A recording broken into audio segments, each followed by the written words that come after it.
सबसे पहले आपके सभी दर्शकों को मेरा नमस्कार और मेरे को पैनलिस्ट को मेरा नमस्कार। देखिए, सच्चाई ये है कि सबसे पहले मैं ये कहूंगा कि जेडीयू, टीडीपी और एलजेपी, रामविलास पासवान, ये जो तीन चार पार्टी जो है बड़ी, जो अपने आप को सेकुलर पार्टी कहती थी, आज उन्होंने जनता के पेट में जो है खंजर घोंपने का काम किया। अच्छा, कांग्रेस सेकुलर है कि नहीं? जो है आज हमें कैसे, कांग्रेस भी सेकुलर है कि नहीं है? नहीं, हम तो सेक्युलर है। मैं इसका आपको मेरे को प्लीज अब 3 मिनट जो है बिना एक बार रिपोर्ट रोके टोके बोलने दीजिए। देखिए, बीजेपी के बीच में आप नहीं बोल रहे थे एक बार। देखिए दर्द निकल आया। मैंने उनके बीच में भी बोला, मैंने उनके बीच में भी बोला सर। मैंने उनको याद दिलाया था 3 कानून, कृषि कानून, सुनिए 3 कानून दिलाया था। अरे मिलेगा, बिल्कुल मिलेगा सर, ठीक है, बोलने दो।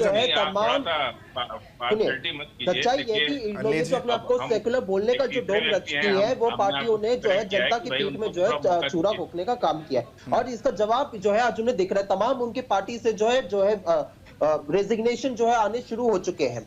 लेकिन सच्चाई ये है कि भारतीय जनता पार्टी एक ऐसी पार्टी है जिसने आज एक संख्यक समुदाय के खिलाफ ये कानून लेकर आए हैं। अब जो है आगे आगे करके वो दूसरे उनके ऊपर कर रहे हैं। और मैं बताता हूं कैसे। आपने अगर देखा होगा हाल फिलहाल में जो आरएसएस का जो ऑर्गेनाइजर है, उनका पेपर, उसमें उन्होंने अब जो है चर्च के जमीन पर जो है उन्होंने सवाल उठाए हैं कि जो क्या है कि उससे ये स्पष्ट रूप से सामने आ रहा है कि किस प्रकार से पहले मुस्लिमों पे, तो उसके बाद क्रिश्चियंस पे, और उसके बाद ऐसे सिखों पे और अन्य अन्य समुदाय पे जो है भारतीय जनता पार्टी जो है एक के बाद एक प्रहार करने का कोशिश कर रही है। आज सवाल यह है कि भारतीय जनता पार्टी जो अपने आप को ये कह रही है इस बिल को प्रोड्यूस करने से समय पे कि ये बड़ा जो है माइनॉरिटी एम्पावरमेंट को लेकर बात करता है, लेकिन सवाल यह है कि क्या वो सही में माइनॉरिटी एम्पावरमेंट को लेकर काम कर रहे हैं कि नहीं, क्योंकि उनकी कटनी और करनी में बहुत अंतर है। सबसे पहला अंतर यह कि जब वो बजट एलोकेशन की अगर हम बात करें, जो माइनॉरिटीज के लिए उन्होंने जो एलोकेशन होता है बजट 2019-20 में 4700 करोड़ का जो एलोकेशन हुआ था, और ये घटते घटते 2023-24 में हो गया था 2608 करोड़। तो इतना अगर बजट जो है उनके लिए कम करते जा रहे हैं, तो यहाँ से आप कहां से उनका एम्पावरमेंट करें? जब गवर्नमेंट जो है 2020 से लेकर अभी तक मौलाना आजाद फेलोशिप है, तमाम ऐसी योजनाओं को जो उनको बंद कर देती है, तो सवाल उठता है आप कौन सा माइनॉरिटी एम्पावरमेंट की बात कर रहे हैं?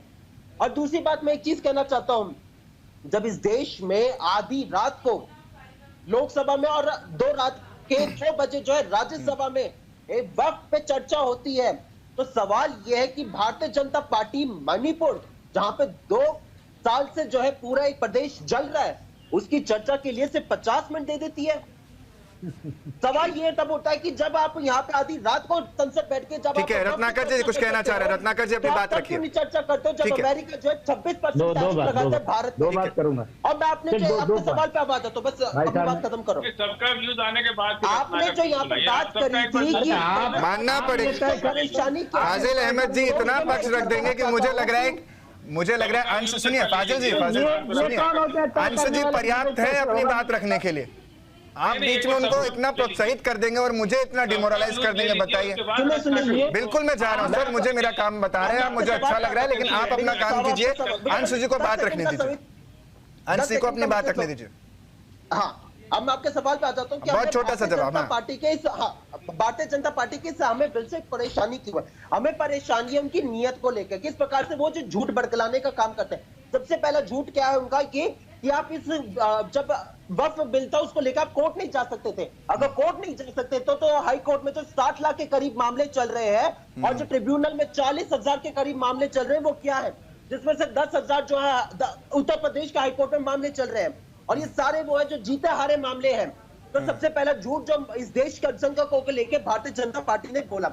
दूसरा, जो आपने अपनी रिपोर्ट में भी कहा था कि जो है अब इस बिल के तहत जो है रजिस्ट्रेशन का डिजिटलाइजेशन करना बहुत ज्यादा महत्वपूर्ण है। आपको याद होगा कि इससे पहले जो हमारा अमेंडमेंट हुआ था, उससे वंशी करके एक पोर्टल बना था, जहां से जो है डिजिटलाइजेशन होना जो है तभी अनिवार्य हो चुका था, और जिसमें बीजेपी के जो माइनॉरिटी अफेयर्स के जो मिनिस्टर थे 2019 में, उन्होंने संसद में और सुप्रीम कोर्ट के अपने एफिडेविट में ये बात कही थी कि 100% जो है डिजिटलाइजेशन हो चुका है।